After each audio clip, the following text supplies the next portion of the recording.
Look at this. $545,000 worth of racism. $545,000 worth of racism. Don't give me that shit. That racism doesn't exist. It's very much alive. It's very much well, and it's very much supported monetarily.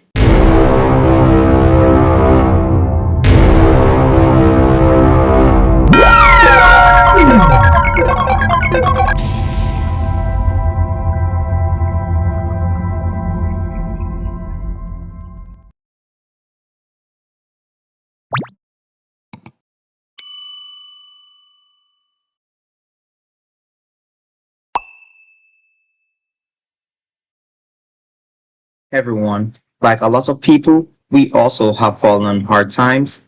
We're being threatened with eviction, and we're asking for your support. Any amount is highly appreciated. The link to our Give Send Go account will be in the description. Thank you. Please love and blessings. We're out. Hello everyone. Shabbat Shalom. Kal Halal. Yahweh Bahashem. Yahweh Shai. All praises to the Most High Yahweh through His Son Yahweh Shai forever and ever. Amen. Alright. So, listen, people. Lately, we've been seeing a lot of videos of our people, mainly our people. See, you don't even need white people anymore to do hatred against our people because we've been doing it to our own for years. You don't need to get white people to do anything anymore to harm our people because you can just get our own people to do it. And as you see, the title of this video is what comes next? The hatred from the Hebrew Israelites? Question mark. And the reason why I put a question mark is because lately people have been talking about how the Hebrew Israelites are so hateful because of the Bible verses, which are true. Remember, and I'm not even going to, like, a lot of people like to do this whole thing of apologetics. I'm not an apologetic person. I don't care to say things like, it's not me, it's the Most High that says this. This is how I feel. This is literally how I feel. If you do a certain thing to my people, then certain things need to start happening to your people. I don't care about what we're on, the year, the time, whatever it is that we're on. If my people have gone through extensive oppression, hardship, and all that things that black people went through, something needs to happen to your people. There is no bygones be bygones. There is no live and let live, because you still have not allowed black people to live peacefully. You understand what I'm saying? You still not have allowed black people to live peacefully. Right? So when Hebrew Israelite people are talking about all these things, all these problems, all these all these things that are going to be righted, all these wrongs that are going to be righted by the Most High, by King Yahweh Shai when he comes back. People talk about how Hebrew Israelites are filled with hatred. It wasn't that the same thing they did when Christians spoke about, homosexuality? Right? When Christians used to speak against it, wasn't that they used to talk about how Christians are hateful and stuff like that? And when Christians used to tell you what your end result was going to be in terms of going to hell, wasn't that what they said about Christians? About how Christians are hateful, you need to find a better way to speak to people and blah. Now again, these people turn, they can never look within themselves. And we as a people have allowed that. We've allowed it too much. We've given them an allowance to not be able to hold themselves accountable for the evil that they are currently doing or the evil that they have done over centuries to our people. And when people get up and say there's going to be a day of accounting and a time of accounting for what these people have done. Oh, you're filled with hate. God loves everybody. And then when you ask these people if they've read scripture, they either take a scripture that's not supposed to be in a certain position, or they read half of that scripture, or read that one verse but never read the verse before it, or never read the verses after it. I've always covered topics like this by using an entire chapter and corresponding chapters as well, to show that these people love to do a lot of gaslighting and hot fix topics in terms of trying to shut down conversations to gain a win rather than have truth come out. And guess what? We as the Hebrew people, we don't care, because we are more focused on the time that is coming, in terms of tribulation, in terms of the joy of being finally free from the oppression of these wicked people.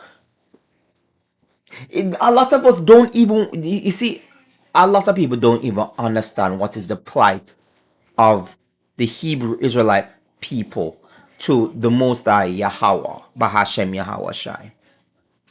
The plight is this: we don't want any part of this system anymore. We don't want to be a part of these people anymore. We just want to be your people. We want to be taken care of. We want to live peacefully without having to worry about anything, especially where these people are concerned. Your people literally look at us and tell us that, racism doesn't exist, and in this day and age there's no such thing as racism. The crap. Stop for 1 second. Can white people stop lying? Can white people ever stop lying and just take accountability for how nasty they are as a people? As a whole, yes, generalize them. Just as how they generalize everybody else, generalize them. Can white people as a whole take accountability for the nastiness that their culture produces? No, they can't. You know why they can't? And you know why there's nobody there to hold them accountable? Because they're the ones ruling and they're the ones in power. But yet still, they seek to fix their mouths. Even the so-called Christian ones, the Christian white people, fix their damn mouths to talk about how Hebrew Israelite people are racist. Hebrew Israelite people are this or that. You know why? Let me tell you something. Deep down, deep inside, they know that their time is coming. Their time is coming for punishment. Their time of justice is coming. And their time of accountability is coming, where they're going to have to stand before the throne of the Most High, Yahweh Bahashem Yahweh Shai, before our King Yahweh Shai, and before us as judges. Because even the scriptures tell us that, do you not know that you will be judges of angels? Oh, you people didn't know that? I've read that years ago, and I've told people years ago that we're going to be judging angels. People are like, what? Us? Mere mortals? Yes. We, mere mortals, who are going to be immortal at that time, are going to be judging angels, who are supposed to be more powerful than us. At that time, we're actually going to hold the power over them.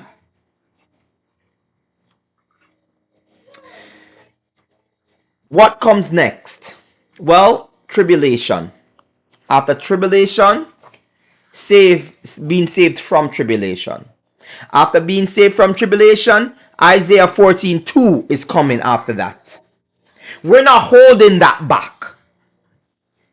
We're not holding that back. So as was done to our people, so needs to be done to their people. Oh, yeah, I've got a lot of cool white people, blah, blah, blah, blah, blah. Yeah, there were a lot of cool black people too. People always talk about, not everybody did it. Yet, not did every black person not experience slavery? Wasn't there good black people even when they were enslaved? Yet still they were hung by their necks and treated in very inhumane manner? Weren't their children fed to alligators, dug dirt, put their children in the dirt, and kick their heads off like a football to see how far you could kick it? Huh? Wasn't that done to innocent black people? Even the people that you claim that were cool and nice? It's not enough to be good and nice. It happened. There is no getting around it. There is no let's just live and let live. No. The Most High has made it known. I said it in Bible study last week. The Most High has made it known that these people are going to be punished. You people really and truly lack the understanding. You can try to save them all you want. I am not going against the Most High. I'm not going out there looking for trouble. Nobody's going out there looking for trouble. But nobody's going to be denying what scripture says either. No Hebrew Israelite that's worth his salt and his fearlessness is going to get up and talk about how, when you're raising it's a especially a possibility. boy, I came from a household where it was just a mom. I had my grandfather and I had my pops, but there was no men in a household. I started arguing. Yeah, sorry about that. We apologize for that. I don't know why that was played and stuff. I think maybe the video got erased.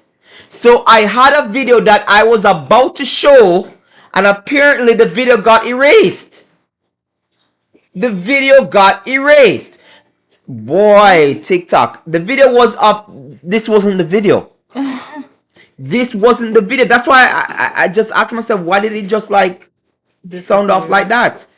So TikTok probably removed the video. Well, the video was of a white man shaking a gun all over the place. And police did nothing to him. Not a thing to him. Switch the skin color and see what would have happened to him once he pulled that out. You mean it, even like it would be like, it wouldn't even be like a gun. It would be like a phone in his hand. Yeah, they wouldn't have to see it properly. And they would take him out. And that's what I was about to show when I was saying that, It can be a toy gun. Like what was the child that got? Tamir Rice. Yes. A toy gun. Yes, still you have a big brawling white man waving his gun out, he pointed it at police.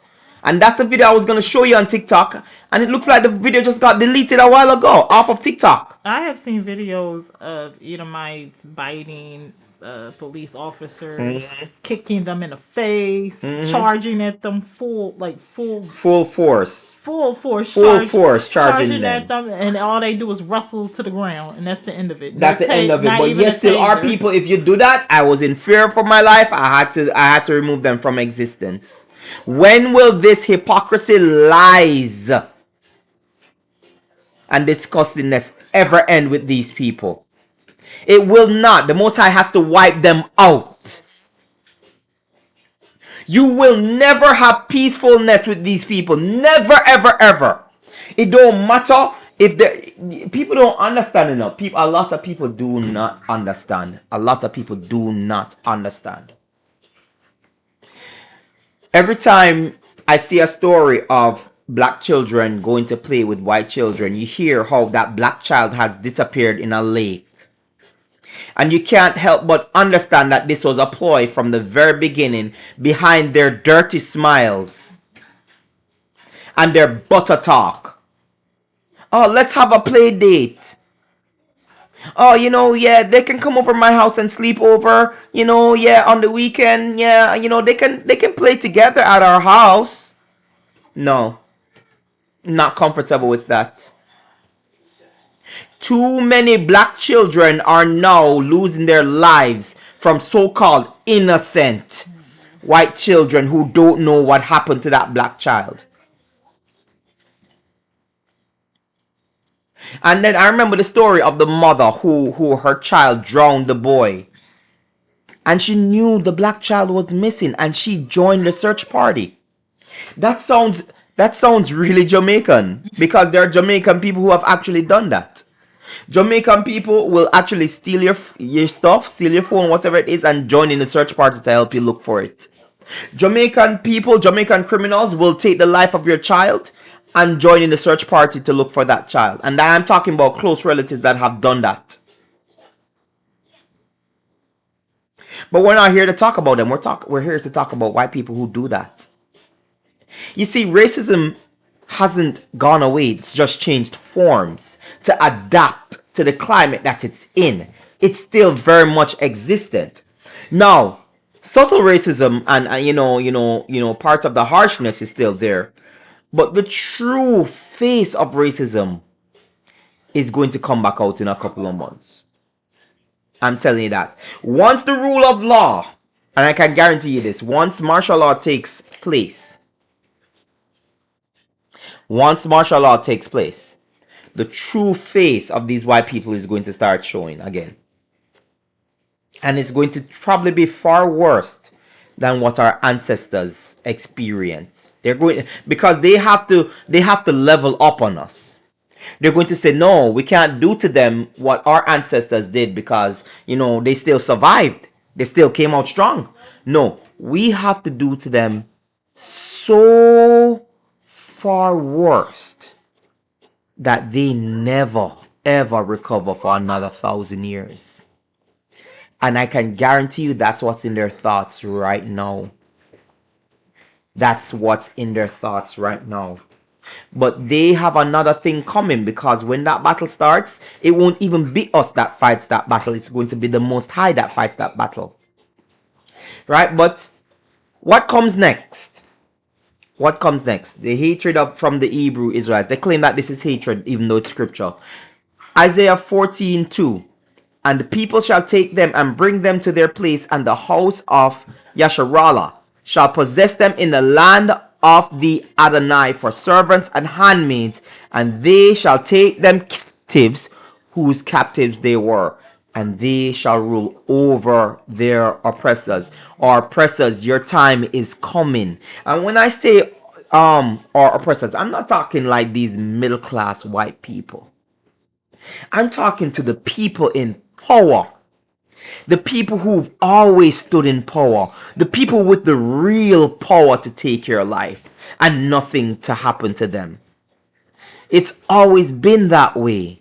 Scripturally, when there's nobody to do some checks and balancing on these rulers, they will do whatever they want to you and know that nothing can happen to them. And all they have to say is something like, this person was a criminal, this person made me fear for my life, or this person is a dangerous person. Even when you're just an innocent person walking on the sidewalk, you've never been in trouble, you've never been to prison, you've never had an infraction, not even a parking ticket per se. They will find some way to demonize you so that they can justify the evil that they have always done to our people. This is why Isaiah 14:2 is important for us to remember and to understand, because there are people that are amongst us that are actually really and truly weak, that don't want to hear this message, and we don't care too much for you people, because you are going to burn with our oppressors.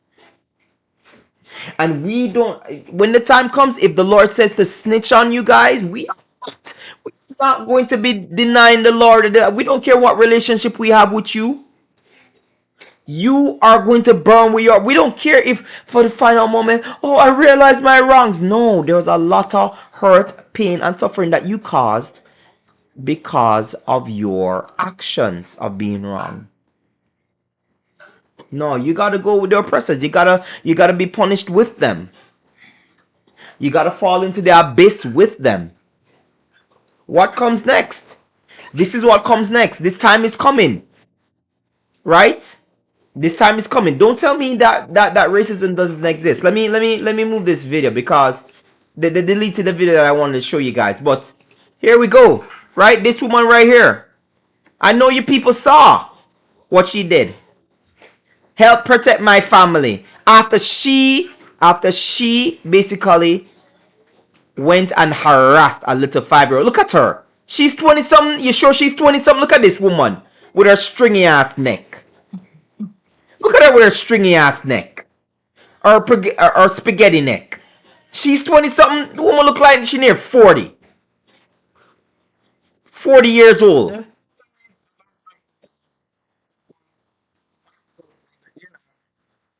You understand what I'm saying? they're allergic to the sun. Right? So let me tell you something, people. Don't ever look at me and tell me racism doesn't exist when you have people supporting it. When you have people giving money to it. Look at this. $545,000 worth of racism.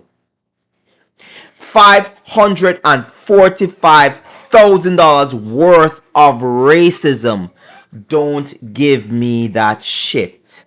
That racism doesn't exist. It's very much alive. It's very much well, and it's very much supported monetarily, mentally, physically, and and politically too. Policy wise too. Systemically too. Don't give me that crap that racism don't exist.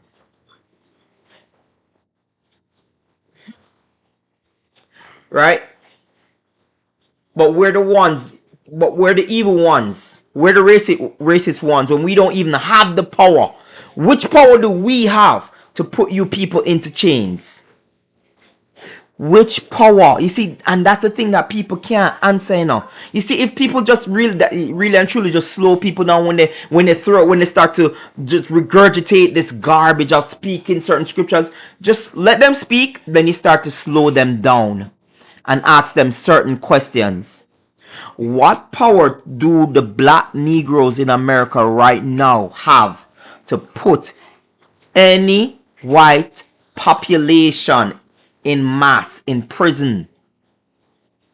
What power do black Negroes in America have right now to systematically stop white people from excelling in here in America?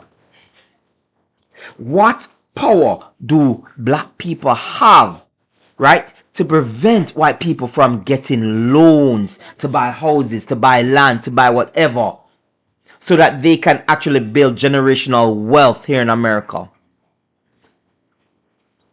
Talk to me about racism again. Tell me how black people are racist and how they have the power to be a racist. We can talk trash and we can say whatever it is about it, but we don't have no power behind it. Right? And all these raccoons always coming out of the wilderness talking this bunch of crap as if black people can do anything. That's why I keep saying, like, you see, this whole black feminist stuff, it is stupid. Where they wanted to put a woman that they so-called their black woman in office, when they damn well knew that no white person on this freaking earth was going to accept that woman in office, nor would they allow her to be in office. And they still get up to blame other people when they know that the system that is currently in place would never allow it. Oh, you didn't vote for her. It's your fault. It's your fault. We told you to vote for her. We told you, as if it would have happened. Not to mention that if it did, the laws and policies that would come out against black men alone would have been extremely devastating. All right. So, let me tell you something. You see these chains that are about to be around the face of not the face, the necks, the hands and the legs of these oppressors? They feel it. You think they don't feel it? Why do you think a lot of them are scrambling, like worldwide?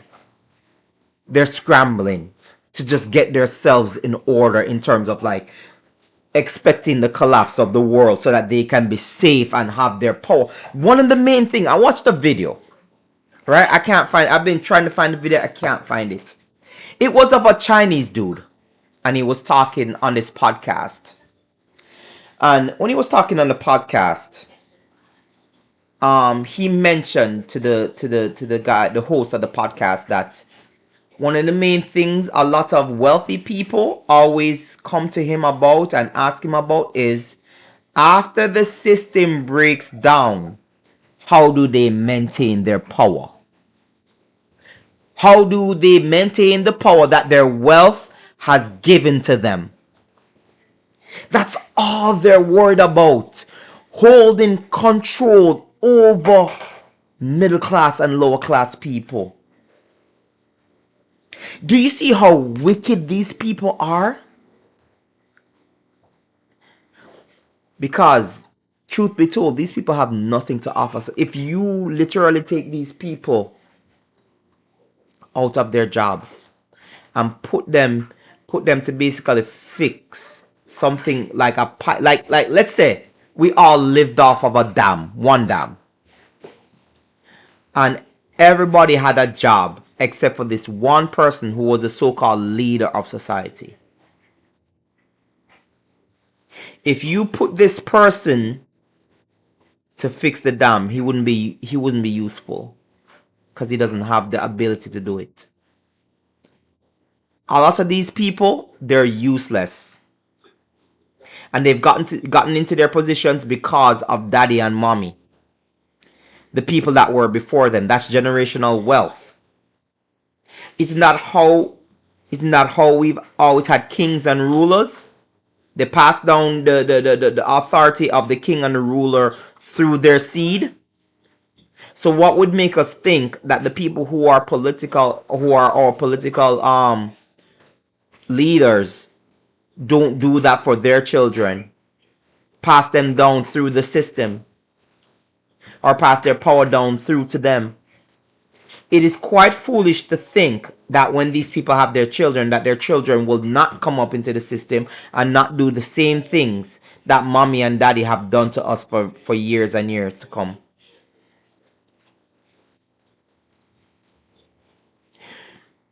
When all these people were with Ruby Rose and they tried to prevent her from going to school and all those things, Ruby Rose is still alive. You think those people aren't alive today?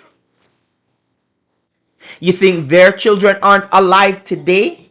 You think their grandchildren aren't alive today? You people can't think for 5 freaking seconds in front of your goddamn face. That's why when the time comes and they start to turn on people and stuff like that, and you're like, I'm one of the good ones. Nope, they're gonna be like, we don't care. We don't care that you're one of the good ones. You made it easier for us to even find you. And they will do to you what they've always done to one of the good ones for years, which is put you on a tree and make you swing by your neck from a rope. We're sick of you. We're sick of you people. Why people don't even need to defend themselves anymore? Because they have you to defend them. Men and women like you. Raccoonius. Blackius Raccoonius. To defend them. You understand? Corrupt politicians have always been around. Corrupt leaders have always been around. I want you people to understand the scriptures that I'm going to bring out, because I have to bring out these scriptures because I want you people to understand exactly what has been going on and what is coming next. You understand? Let's move on to 2 Samuel. I don't want to do new KJV for this one. We're going to do KJV. 2 Samuel. We're going to read this very, very fast. Right? No, not that part. Where is it? We're going to read the whole thing really fast, right? 2 Samuel chapter 11. And it came to pass after the year was expired, at the time when kings go forth to battle. See that? Kings go forth into battle. They don't sit down in their damn house and talk about how, this king, this, that, and send young men off And then when young men come back with the problems of the war, they can't be taken care of properly. Send those men off to war so that there will be less wars. Send them, let them feel and experience what war is like. These leaders, let them experience it themselves. Let them be in the middle of it, at the front of the line. And you see how quick these wars will stop.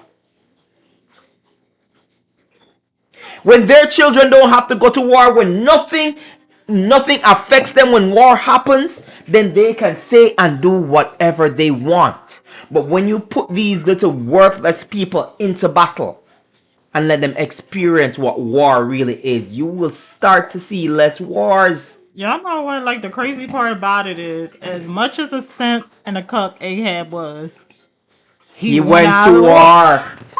As much as a simp and a cock he was, he went out to war. Like their forefathers, they really.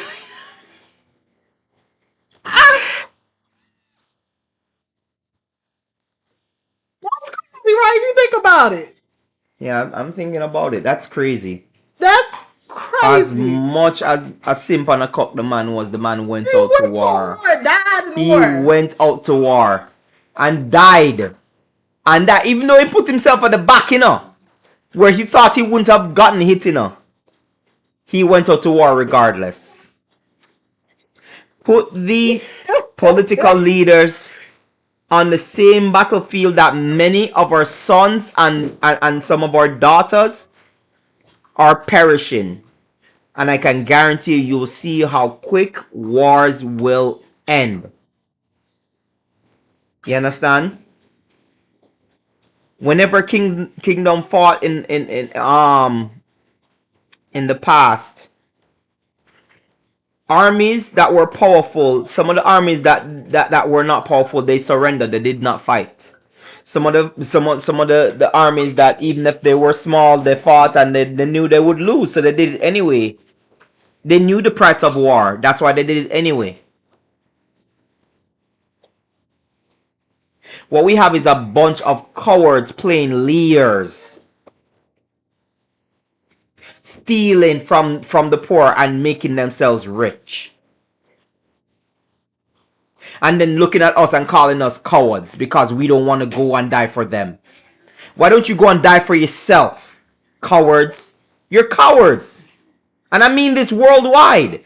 Any leader that does not go out there and fight for them country, and you must see them on the front line, dodging bullets, dodging shell shock, dodging this, dodging that.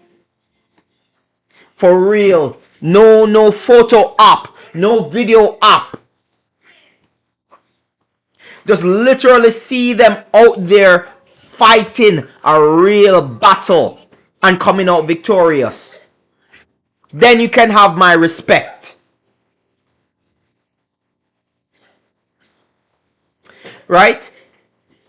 David said that David sent Joab and his servants with him and all Yasharallah, and they destroyed the children of Ammon and besieged Rabbah. But David tarried still in Jerusalem. He was a king that was supposed to be out there with everybody else, but he stayed in Jerusalem. And it came to pass in an evening tide, in the evening, that David arose from off his bed and walked upon the roof of the king's house, and from the roof he saw a woman washing herself, and the woman was very beautiful to look upon.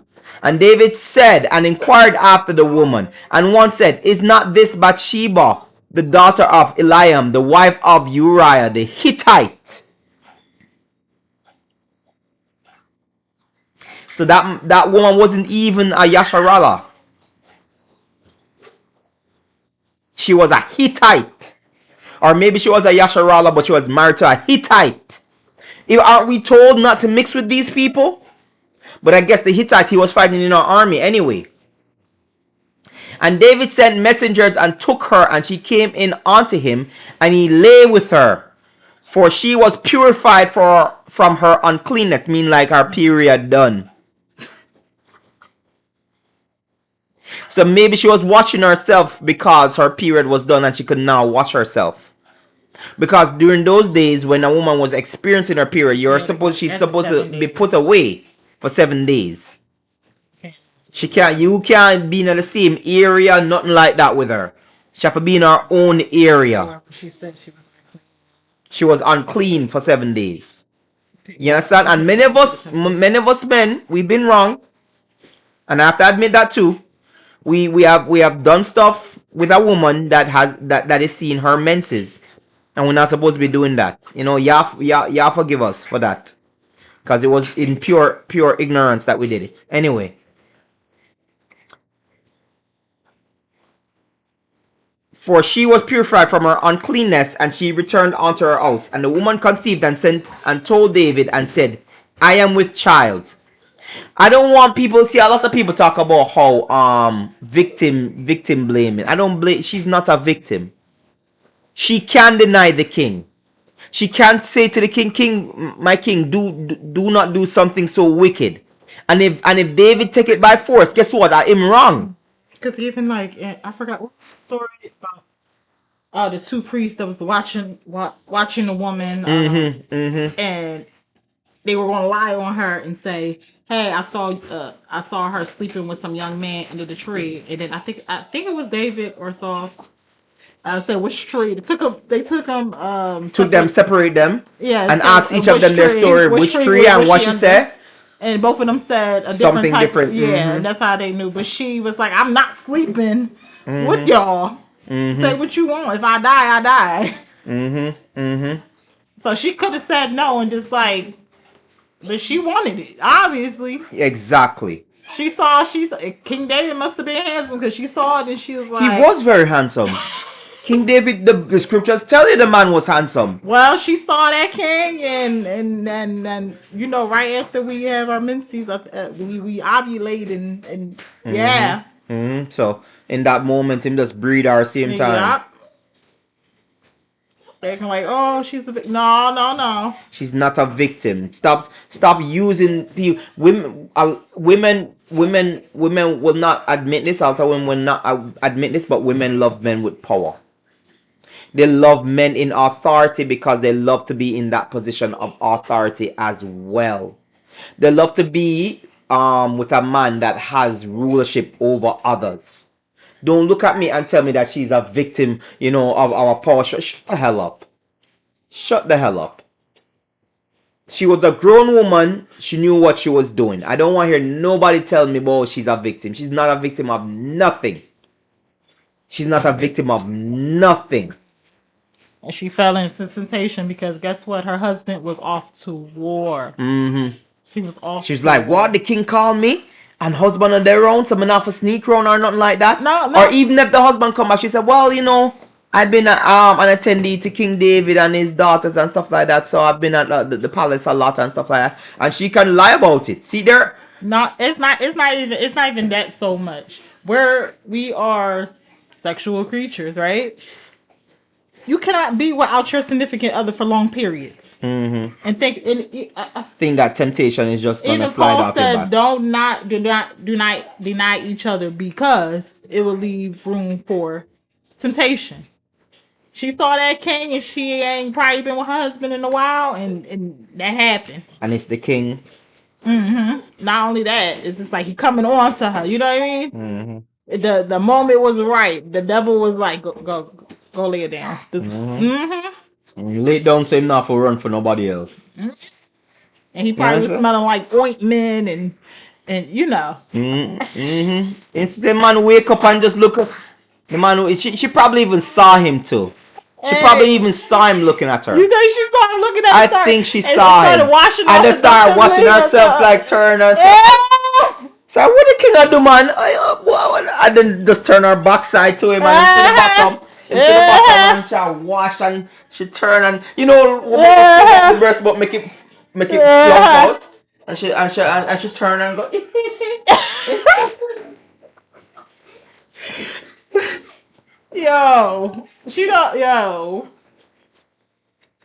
Crazy.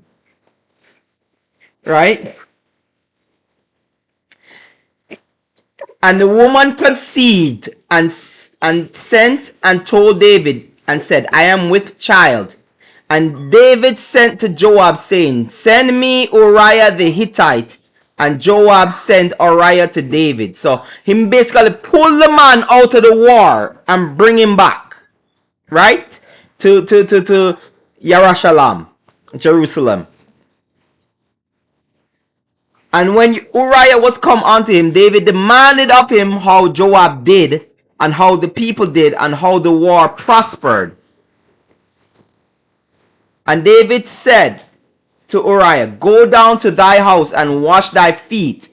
And Uriah departed out of the king's house, and there followed him a mess of meat from the king.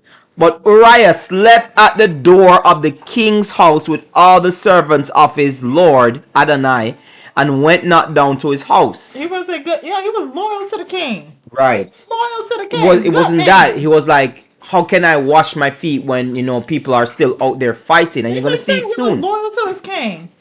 And when David had told, and when they had told David, saying Uriah went not down onto his house, because look at this, at what he's doing, right? Yeah. And this has happened to many of us.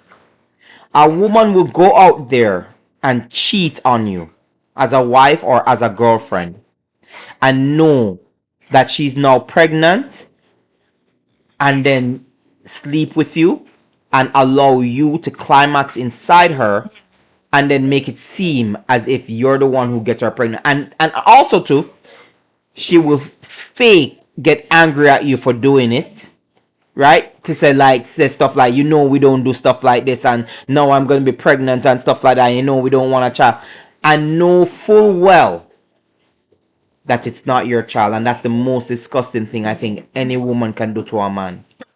Sure, if David ain't do what he did, we about to read. Mm-hmm. She wasn't gonna say nothing. She wasn't gonna say anything. Not a damn would thing. come out her mouth. She would have probably leave him after a while. She'd have find some way to leave him, because she don't want to be in the palace as a concubine. She wouldn't. No, what I'm saying is, David looked like he was being conniving about it too. I don't think he would have said anything. Especially if it was a girl, he probably wouldn't have said. Everybody at some point in time, everybody remember, time passed, time passed. Because I was been about 3 months. 3 months, so that's when she started figure out. So time passed now. So basically, people in the palace know. People in the army must know. Some people in the army must know. So some people will probably just basically be fighting alongside him, and know, say, yo, this is what's going on with the man wife right now. Why the man out here I fight this war for this damn king. You understand? So, situations like this happen all the time. Like, you'll be out there working crazy for a girlfriend or for a wife and stuff like that. Whether you can make ends meet or not, you're doing your best as a husband, as a boyfriend and stuff like that, to make your life better, make her life better. And she will, be it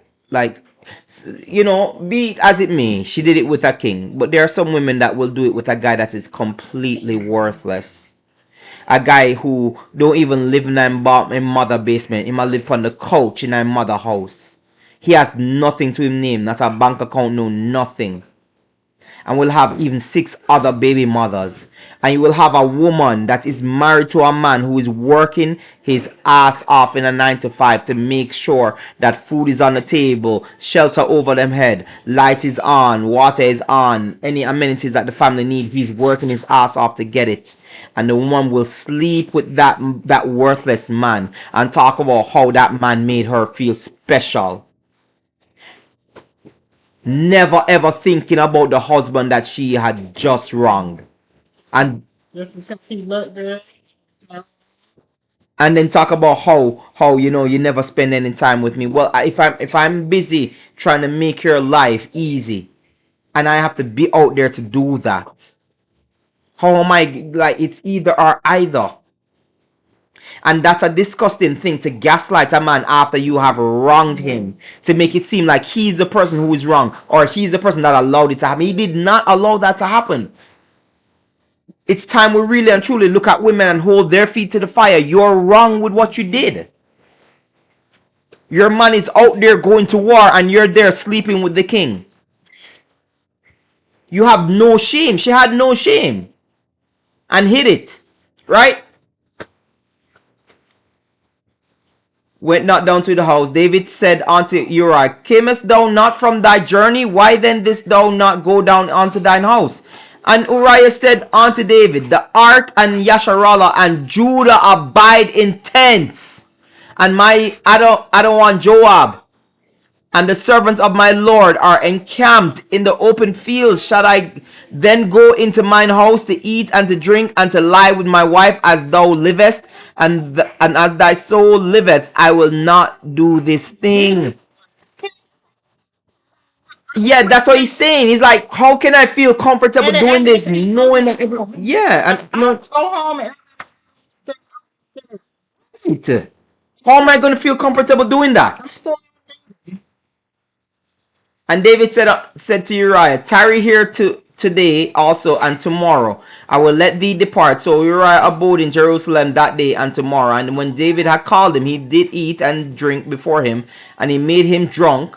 And at evening he went out to lie on his bed with the servants of his Lord, but went not down to his house. so he just went back. He went back and just chilled with the other Yeah, but you soldiers. can't move. If you're drunk, you're just gonna lay down where you are. You're not gonna go down to your house. And David said to Uriah, tarry here. Oh, sorry. And when David had called him, he did eat. Oh, sorry. And it came to pass in the morning that David wrote a letter to Joab and sent it by the hand of Uriah. And he wrote in the letter, saying, set ye Uriah in the forefront of the hottest battle, and retire ye from him, that he may be smitten and die. You know that was here's yo. Yo. You are literally seeing plots like this happen to this very day. When women and men, right, they're falling in love with somebody new, they tend to get rid of the spouse, even though the spouse is not wrong. You see, a lot of people you really and truly don't understand what is coming in up. We're gonna see so much wickedness over centuries. Y'all don't understand. I'm going to be judging all of it. And all of us have fallen short of the glory of Yahweh. But we're gonna see some things. Mm-hmm. How people expired and wife put stuff in the husband's drink so that way she can run off with the milkman. Those stories were true. We always watch TV shows and stuff like that, but then you would like. I remember me growing up just seeing like news articles of the guys doing crazy stuff like that to their husbands to get the inheritance, and they wait like a couple of months to make it look like it's organic. When they meet the new guy, but they've been sleeping with the new guy before she deleted her husband. So we're gonna see a lot of this. It's nothing new under the sun, guys. It's nothing new under the sun. Okay, I think right now we live in a day and age where people are very vulgar. They are very how do I say this? Because everything is just out there and everything is so accepted. It's nothing for Vulgar was the most proper word you could have used. It's nothing for like y'all have a piece of it. It's nothing for me to cheat on my husband and me just to cry on the internet and then get a whole bunch of money, yeah, and stuff like that. And then people being on your side saying that you're right. I want to make a new account showing my new love with my new boy toy or whatever, and I will get glorified for that. And raising 4 kids that is not his. I would get glorified for that. You know what I'm saying, guys? Exactly. We don't live in a day and age where I have to be shamed for it and be held accountable for it. Or what do they call sneaky links? Yeah, people don't have to really sneak around anymore. They just say that they did it. They call them sneaky, like, oh, this is my sneaky link. That's what they call them. No, when they get found out, they just say, you caused this, and and then go on the internet and cry and talk about how their husband was abusive, even though he wasn't abusive, or he worked all the time and stuff like that, or he was on video games all the time. The fights, that private text messages between him and her having a couple quarrels, nothing crazy. Because we use the word toxic so damn much, it doesn't mean anything. Like, we live in a day and age where I don't have to premeditate deletion. You know what I mean? To be with to be with somebody else. I can just go and do it, and I'll get praised for it because we live in a very wicked world, as it was prophesied Woe in the unto you who call scriptures. evil good and And good good evil. evil. Because right now it is fantasized, like many people have spoken about this, especially white women. And white woman's fantasy is adultery. It's adultery with some guy that fits their fantasy, and basically whatever it is, and the husband is a slob, and the husband is everything that's wrong with her world. It's never, and I've said it before, this whole pedestalizing of one gender and demonizing of another gender is a huge problem in our society. We've been showing this for years, guys. I just remember Desperate Housewives. That first couple of seasons, it was crazy, crazy. She's sleeping with the what was the woman's name? The Latino, so called Latino woman. I forgot her name. She plays in a lot of stories. Y'all know the plot line. Sleeping with the young handyman and stuff, and she was doing it for years. You always wish to see, like, series like that. Husband is like mean and just looking all this disheveled and just don't want to kiss her and ask her what dinner is, and then you got the young boy, uh, almost always in his 20s, right? And they're having this affair, and the husband is clueless because he quote unquote doesn't pay attention enough to even see, like, she's flirting openly with the mechanic or handyman. We always would see shows like that growing up, or like they'll have like love novels and stuff, like, y'all remember Fabio and stuff like that. It's crazy, crazy work. So, but yeah, that day the story was crazy. Yeah, and that's the problem with our society now, is that we're allowing women, like, once feminism came into full effect, the most disgusting and the most vulgar part of a woman and the most immoral part of a woman has come out, and rather than basically us keeping that in check, saying that, yo, you need to have certain things, but these things need to be kept in check. Whenever people start to put these things in check, you call these men hateful. And that's why I said, like I said, to a lot of these men too, that always, like, just like, no matter what some of these black women do that's wrong, they keep talking about how these black women are wonderful. I don't care, man. Some of these men, you need to be put out to pasture, man. We're sick and tired of you men too. We're sick and tired of you men that can see no wrong with what our women do,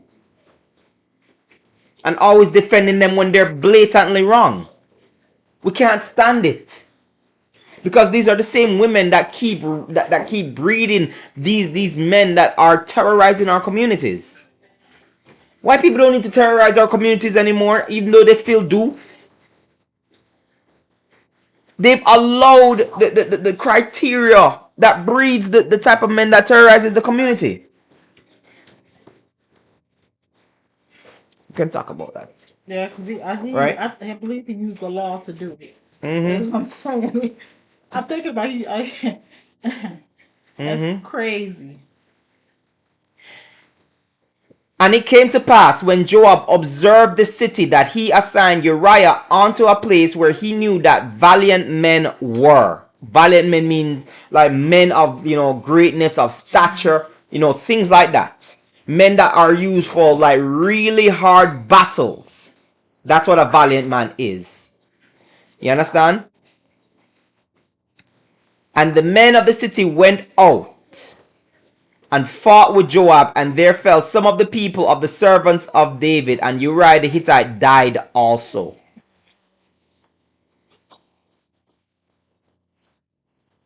So basically, Joab could have probably lost his life too. You understand?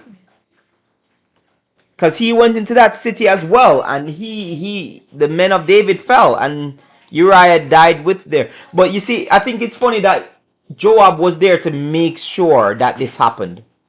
That tells you that the type of friend or the type of person that you have as a general is. Then Joab sent and told David all the things concerning the war, and charged the messenger, saying, when thou hast made an end of telling the matters of the war unto the king, and if so be that the king's wrath arise, and he say unto thee, wherefore approach ye so nigh unto the city? When ye did fight, knew ye not that they would shoot from the wall? So basically, David basically said, yo, put the man in the hottest battle. But when Joab did what David said, basically he looked like he lost a lot of men in that skirmish. Right? So basically he's saying to the messenger, when you go to David and tell him about the situation, if he gets angry about the situation, right? Let's continue. Who smote Abimelech, the son of Jerubesheth, did not a woman cast a piece of a millstone upon him from the wall, that he died in Thebez? Why went ye nigh the wall? Then say thou, thy servant Uriah the Hittite is died also. So basically the only thing that would save them from that, from getting a piece of cuss out for going into that hot zone and losing so many men, was basically that the plan that you made for this man has happened. He has passed away. You don't have no more worry now. So she's free to marry him. So yeah, so she's free to do what you want. You're free to do what you want and stuff like that. So they're basically looking at David sideways now too as well. Like, dude, how can you be doing this?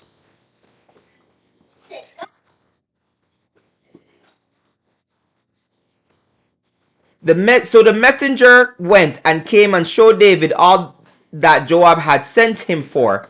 And the messenger said unto David, surely the men prevailed against us. See, they won against them, so they had to probably run out of it. And came out unto us into the field, and we were upon them even unto the entering of the gate. And the shooters shot from off the wall upon thy servants, and some of the king's servants be dead. And thy servant Uriah the Hittite is dead also. Then David said unto the messenger, thus shalt thou say unto Joab, let not this thing displease thee. You see what I'm saying? Because Joab is now he's feeling bad about it. He's now feeling guilty about what he did. Because he could have also lost his life as well. Yep. Messing around with David's foolishness. You understand? Going into a fool's journey. A fool's battle. And David was not there front and center because David himself would know. See, look, let's scroll back up, right? Because the king's wrath would arise. Why? Because David has strategic military knowledge about fighting these types of places. So he would say, why would you do that when you know that they would throw stones and stuff and shoot arrows from the wall? Why would you try to go into that city like that? Right? So David would obviously be angry for a good reason. Right? So David would obviously know that they shouldn't have taken that place like that. And they lost that battle, obviously. And then David said unto the messenger, thus shalt say unto Joab, let not this thing displease thee, for the sword devoureth one as well as another. Skipping over saying, basically, I know I sent the guy out to die, but don't worry about it, man. Everybody have to die. Anyway. Make thy battle more strong against the city, and overthrow it, and encourage thou him. So he's not upset that they practically lost. He's basically saying that, yo, alright, here's the plan for what we're going to do next. And when the wife of Uriah heard that Uriah, her husband, was dead, she mourned for her husband. Of course she would. It's her husband. And when the mourning was past, David sent and fetched her to his house, and she became his wife, and bare him a son. But the thing that David had done displeased the Adonai. Yep. Alright, and we're going to move on. You see, this is what politicians... I'm getting back to the point of saying, this is what politicians have done. Yeah, you know how many mistresses they done got? You know how many people can disappear under a politician, and nobody can hold these politicians accountable for the things that they do to us. And not only that, things that they do to us, things that they do to little kids and stuff. Right. That I was about to get to that. Right? There's a lot of secrets. Again, we just said it and we're gonna say it again. On the day of judgment, which we're going to be front and center judging all these people, even our very own skin color people who are in power. A lot of things are going to be coming out about what they have done. And it's going to be laid bare and naked right before them, and they're going to be naked themselves. Right? Let's go to this.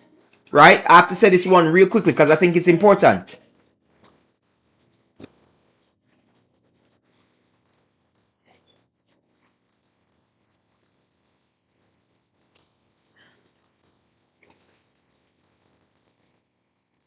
Right? Let's go to it. We're going to talk to this one first, then we'll do this one as well.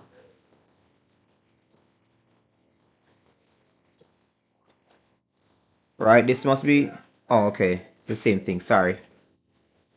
It's the same thing. All right. Luke 8 verse 17.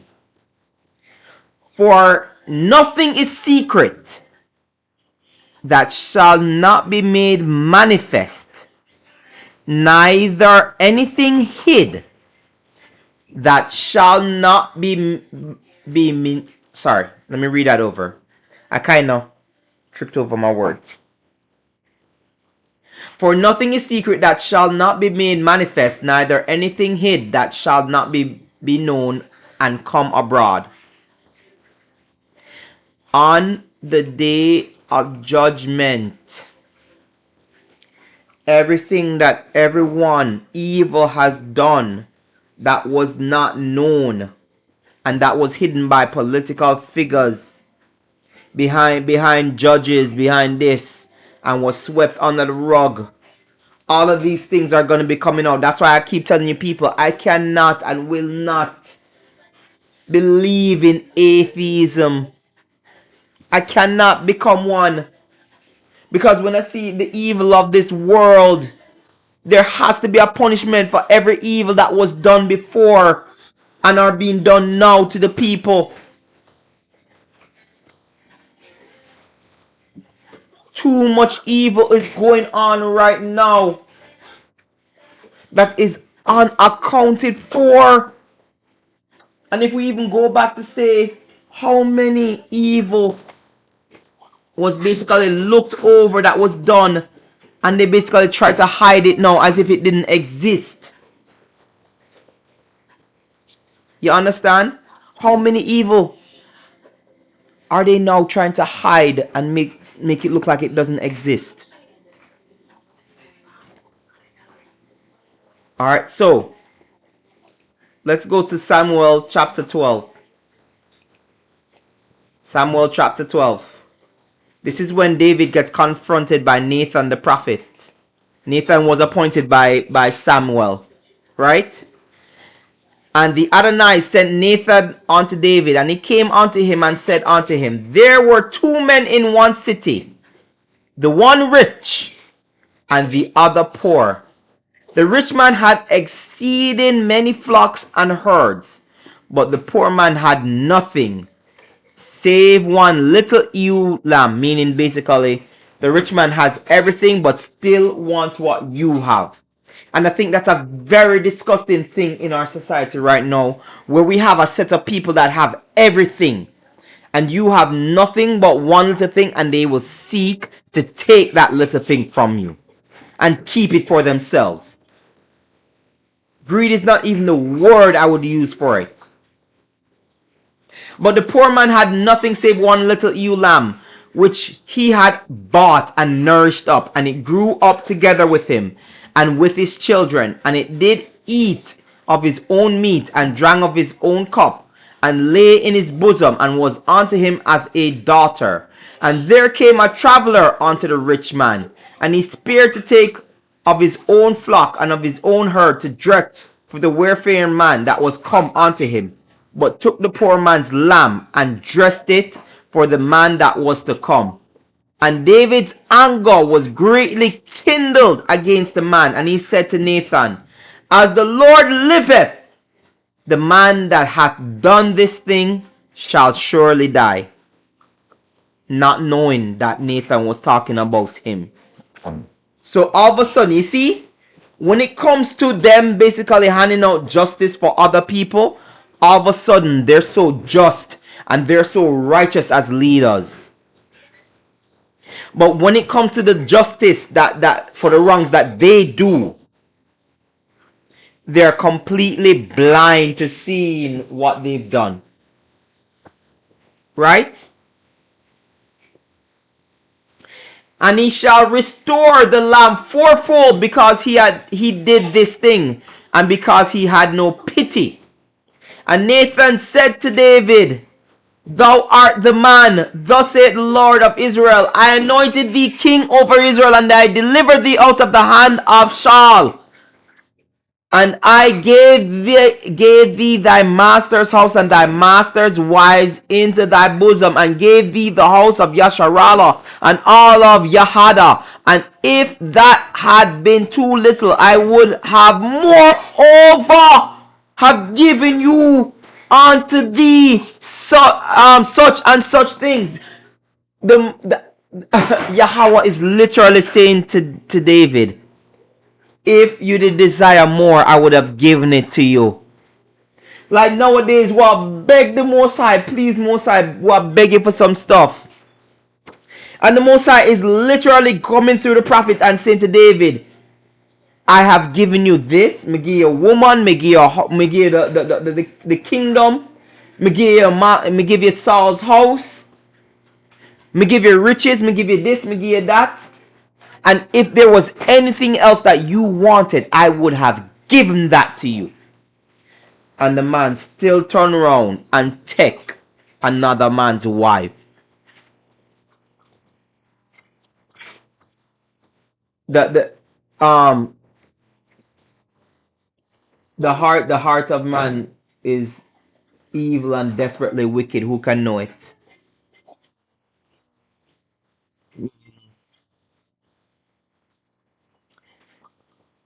Wherefore thou hast thou despised the commandment of the Lord to do evil in his sight. Thou hast killed Uriah the Hittite with the sword, and hast taken his wife to be thy wife, and hast slain him with the sword of the children of Ammon. Because he didn't do it himself. He basically said, oh, I'm dying in war, so my hands are clean. You understand what I'm saying? This was how, this is, you see, everybody, we are all guilty of stuff like this.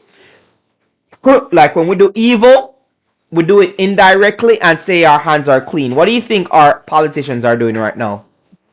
I'm just gonna tariff everybody. I'm gonna do these rules, laws, and policies, but I'm gonna make the house vote on it. Oh, I may have written it, but I didn't vote on it. My hands are clean. I didn't vote on it. I'm just complying. I'm just complying. Because you know you got the red states and the blue states. Blue states are not doing that much. They fighting against it, right? You got the red states slow. Oh, I'm just gonna comply with the law, even though it's wrong. Mm-hmm. My hands are clean. I had to listen, even though they can fight back if they really wanted to. So. See, watch this too, and you're gonna see how merciful Yahweh is to David. You know, like a lot of us don't realize. You know, even then, you know, there was still great mercy in Yahweh. You know, right? You're gonna, as we read on, you're gonna see. Thus saith the other one. Oh, sorry. Yeah, thus says the other one. Behold, I will raise up evil against thee out of thine own house, and I will take thy wives before thine eyes, and give them unto thy neighbor, and he shall lie with thy wives in the sight of this sun. For thou didst it secretly, but I will do this thing before all Yasharallah and before the sun. And you realize what this happened? The man Yahweh said, since you want to be sleeping with other people's wives, now I'm going to make them. I'm going to tempt these women to go sleep with somebody else's. To go sleep with somebody else. The same thing that you did, I am now going to coerce them to do. So we don't even know how that went down because she could have saw some big, some big muscular man, and it was like, I'm married to the king, but he smells so good, he looked good. Next Let me thing read. you know, Let me read this verse again. Let's go back to it that again. yo, We'll go to this one too. Luke 23. Luke 23. Let me just like even do it like this. Luke 23 verses 2 to 3. Let's go back to this. that is crazy chasing.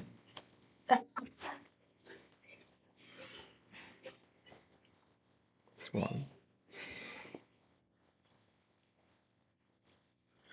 Huh? Wait a minute.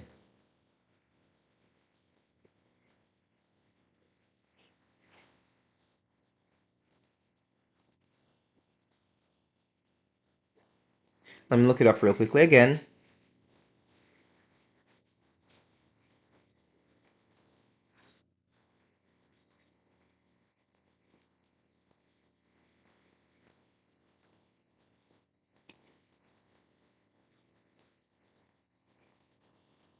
Oh, Luke 12. Oops, my bad.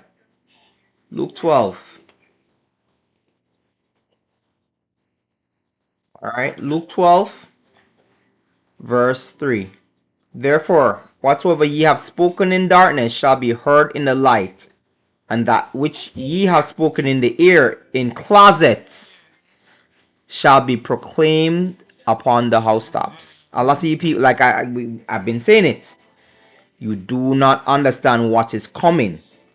People just think that is just some, this, that, this, that. Listen, the day of judgment is going to be like the darkest day of your life.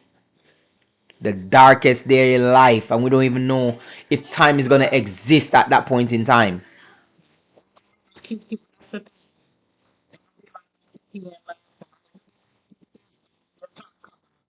Everybody see what you did. You're going to be behind someone, walking and stuff like that. You're going to be kneeling down before the throne of the Most High. You're going to be judged before Him, the holy angels, and the people that are actually in hell. You're going to be on the sea of glass. You saw that video I did. I showed you guys that video I did. You understand? That's literally what's going to be happening. Sea of glass. And you're going to be able to look down and see hell itself. Alright? Anyway, let's move on. And David said unto Nathan, I have sinned against the Adonai. And Nathan said unto David, the Lord also hath put away thy sin, thou shalt not die. Howbeit, because by this deed thou hast given great occasion to the enemies of the Lord to blaspheme, the child also that is born unto thee shall surely die. And Nathan departed unto his house, and the Lord struck the child that Uriah's wife bare unto David, and it was very sick. And I'll be honest with you, if that child had lived, David wouldn't have learned his lesson. You know why? That's why I tell you, a lot of people don't understand. Like with certain things, the Most High has to bring out the punishment so that you can understand. Like not everybody learns by just observing or just listening or just hearing. Some people have to learn by trial and error. Some people have to learn by trial and error. And that's a huge problem with our people. We're very stiff-necked. Right? We always see. We did a couple. I think like maybe 2-3 months ago, we did a Bible study about like. I think we was talking about one of those corn actresses that like passed. Yes. We was talking about how like they get so much money from doing like OF and all these other ungodly websites, and I don't even know if we talked about like scammers and stuff. Now, if we go try to scam, Most High gonna chase in our behind. Yeah, you won't even get past the first day. You probably get locked up the first day. Immediately. Yeah, and you know what? I've been saying this for years. No pass. Like I feel like when I do something wrong, I feel guilty before I even do something wrong. I feel such a great guilt that I don't even go through with it. And if I do go through it, why is it that I always get caught immediately? And I get punished immediately? It is because the Most High basically cares about you and He chastens you immediately. Him to care about them. When you see white people getting away with what they get away with for years, for centuries, for decades, for months, the reason why they're getting away with it now is because there's a bigger judgment coming for their ass. They're literally like accumulating the wrath of Yahweh to be poured out. To be poured out. Undiluted. Undiluted wrath. It's like a syrup where you don't put a lot of water in it. Undiluted, rotted. Right on them cloth. You see me? Alright, let me tell you something. Let's move on to the next topic, right? We're still on the topic of racism doesn't exist and them call us hatred. But let me just say this. Psalm 137:9. A lot of you know it, a lot of you does not. Happy shall he be that taketh and dasheth thy little ones against the stones. That's what happens to our little ones. Emmett Till, Tamir Rice. So many little ones. That little boy who got accused by those two little white girls, and they gave him the electric chair. Little boy, little black boy. The man who spent 70 odd years in prison on a lie. You people really, by children lie all the time. And you want us to feel sorry for your children? I don't care. I don't feel sorry for them. I don't feel sorry for them. Nobody feels sorry for our children. My wife and I were just talking about this last night. When you see a black woman and a white woman crying on the internet, why is it that you care more about the white woman than you'd ever care about the black woman? And then she said something about, how, because black women were, masculinized. No, that's not it. That is not it. Black people on a whole have been dehumanized. So when you see a white woman as more human than a black woman, then that black woman's tears do not matter. Or even like a black man, if you see a black man crying, like, I don't know if you still got that video up, even though you clicked on it by mistake. I watched that video before. It was about a black guy talking to black women saying, hey, you can't raise a little boy to be a man because what he went through, and he was basically in tears. And nobody, they were basically like just being nonchalant. Man up and But if you see a white man online crying in his car, you will see a lot of even black people too. Yeah. Oh, poor white guy, I'm here for you. Praying for you. I got some resources. Here's my number. Call me. I can come. Yeah, but if it's a black man having a mental breakdown online. Exactly. We hate our own people so much. This marking on the, you people don't realize how cursed we are, We hate each other. If we're still experiencing this, we are not away from the curses.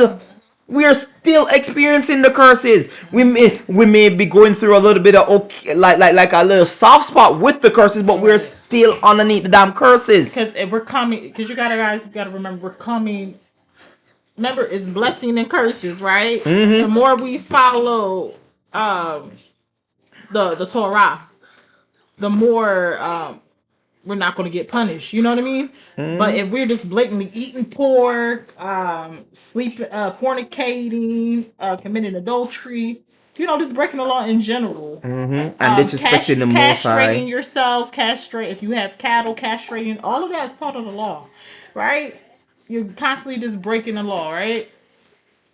We can see the state of our people because they are constantly breaking the law, and they don't know that a lot of them don't. The majority of them don't think they're breaking the law because they're going to these Christian churches and they're saying, "No, you can eat crab, shrimp, lobster, yada yada yada." Let's pray over it first. Oh, it's okay for you to dress how you want to dress and still be a Christian because God knows your heart. It's not about exactly. It's not about your N-word. So they're constantly calling our people to sin and to stumble, break the law. This was the agreement between Yahweh and His people. You break the law, it's going to be punishment. You're going to be known as a byword. If you follow the law, I'm going to bless you. Your blessings are going to overflow. That's the agreement. And because Hey guys, sorry about that. Yeah, the children started to make a lot of noise and stuff like that, and we weren't sure if the microphone was gonna pick up the noise from them. So my wife is kind of taking care of the kids, and I'm gonna be like going back to this now. So um woe unto you, woe unto them that call evil good and good evil, that put darkness for light and light for darkness, that put bitter for sweet and sweet for bitter. Woe unto them that are wise in their own eyes and prudent in their own sight. Woe unto them that are mighty to drink wine and men of strength to mingle strong drink, which justify the wicked for reward and take away the righteousness of the righteous man. Sorry, righteousness from him. Therefore, as the fire devoureth the stubble, and the flame consumeth the chaff, so their root shall be as rottenness, and their blossom shall go up as dust, because they have cast away the law of the Lord of hosts, and despised the word of the Holy One of Yasharallah. So, let me tell you something, people.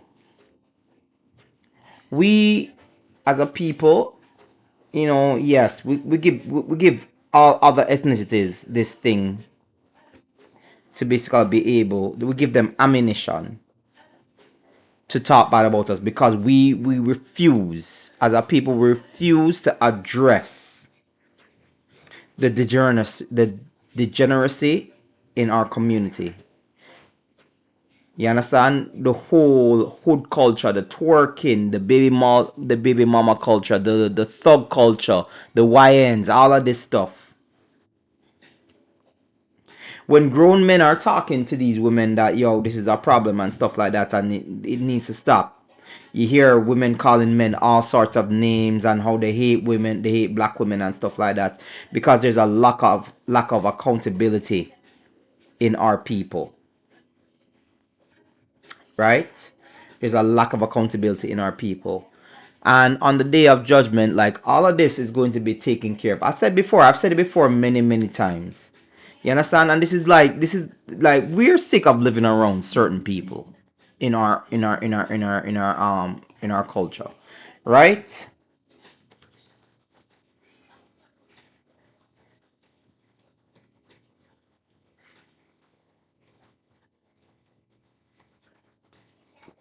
Right? Because I think this is very important to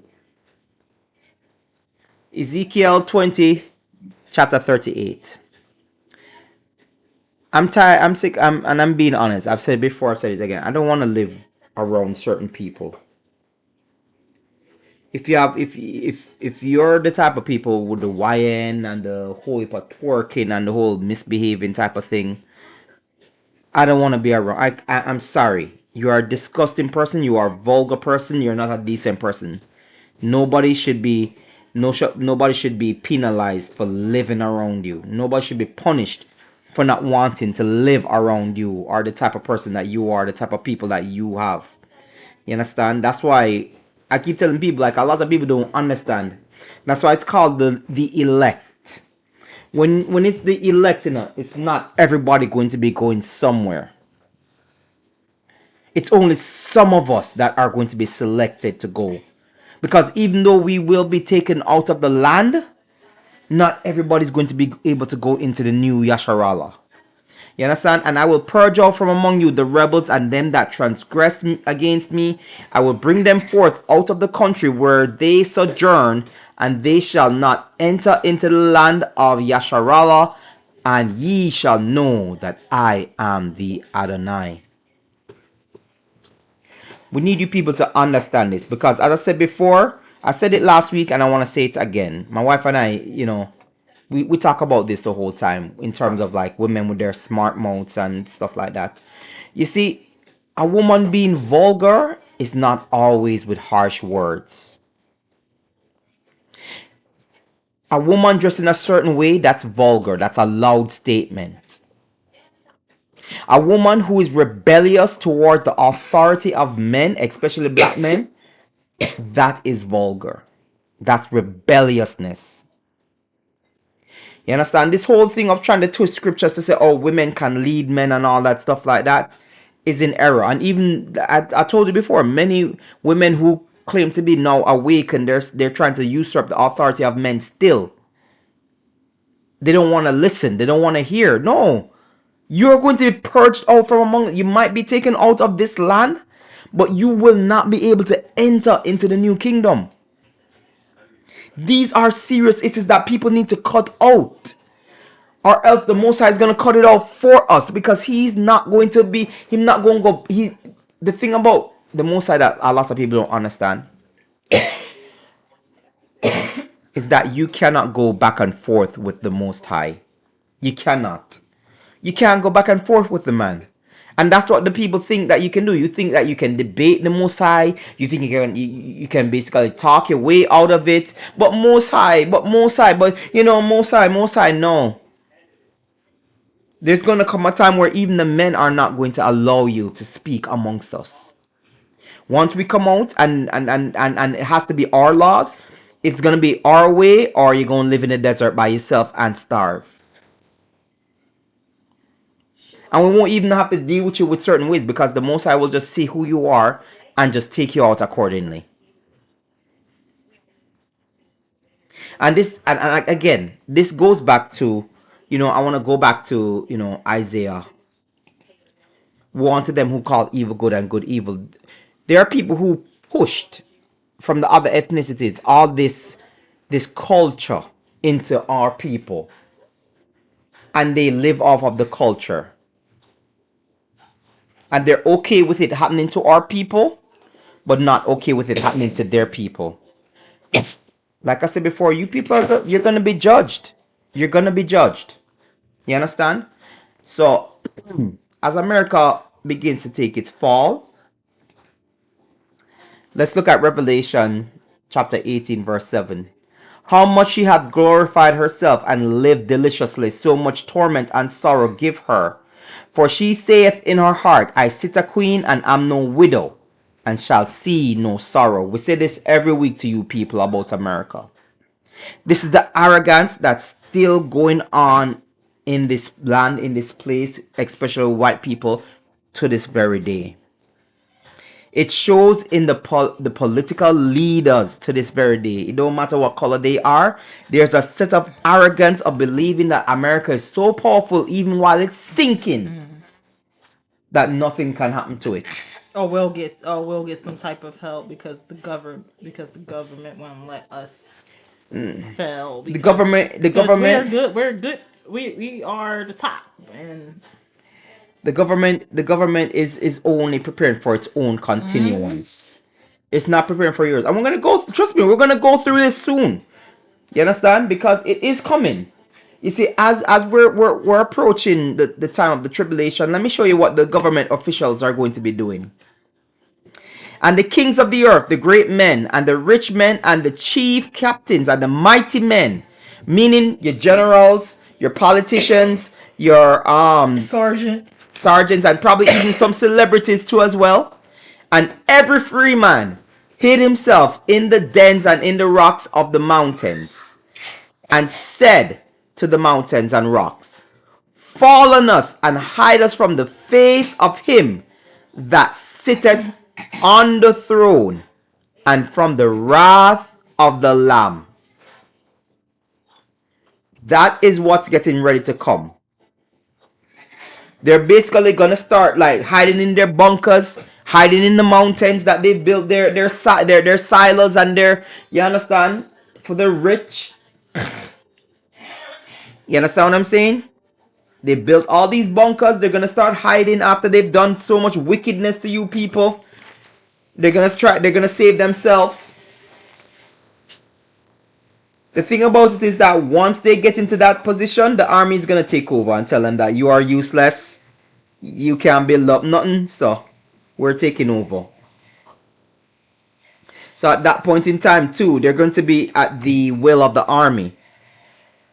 They're going to be at the mercy of the army, because the army is definitely going to take over and tell them that basically you gotta sit your butts down. We ain't listening to no people who have no power. You're what you have right now. You have no power here, none.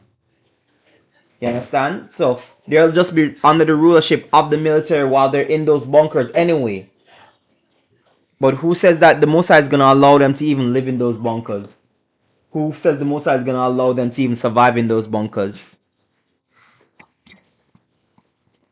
You know, we were talking about the dehumanizing. We want to go back to that again. The dehumanizing of black people in general, especially black Americans. You understand? But black people are generally dehumanized, in which basically when we cry, it's seen as, you know, Annoying. staged or it's a play. But whenever a white woman cries, it's seen as real. That's dehumanizing. And the 100 men versus one gorilla, right? Mm-hmm. It's supposed to be funny. Mm-hmm. It's a conversation starter.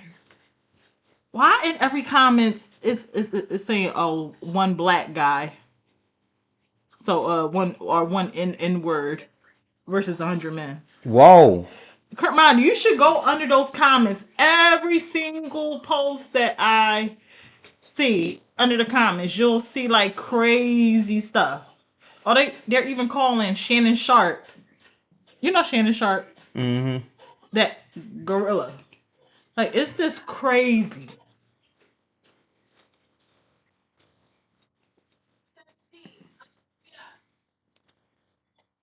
All right, let's see if we can. It's so many posts now, especially when it first started. I don't know if you 100 saw like the men versus older ones.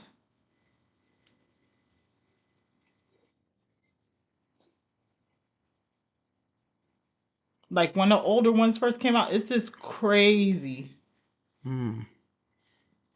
Yeah, I mean, a lot of women were like, even black women were like, how about 100 men against the men that left you? You know, there's a black woman talking about how about the 100 men against the man that left you and stuff like. Come on, like where all of this coming from, man? It's so pathetic that every single thing that comes out, Oh, they but have to. the man or the bear situation, that was fine, right? Mm-hmm. But y'all can't, and that's the thing, y'all can't have something that's like for yourself. Like this is a this is like a man centered type of thing, cause y'all literally was thinking like, can I take 100? If we 100 of us is going and fight King Kong right now, that's like a man situation. You know what I mean? Mm-hmm. And it's meant for like laughs. Mm-hmm. It's not serious. But then they gotta make it 100 black men versus this. Like, yo. Even like, have you seen the AI generated dolls? Like the pack, it looks like a doll in Yeah, a pack, yeah, and they'll yeah, have like yeah. black men and black women in it, Yeah, yeah, and yeah. saying the They, most they do check. derogatory I have things. yet to see. And you know what? To let me see if I can make Yeah, one. and in the future, if we do another podcast tonight and stuff, I'll screenshot some of those comments I'm gonna in make one and I'm gonna put it on TikTok and I know what I'm gonna and a call hundred it.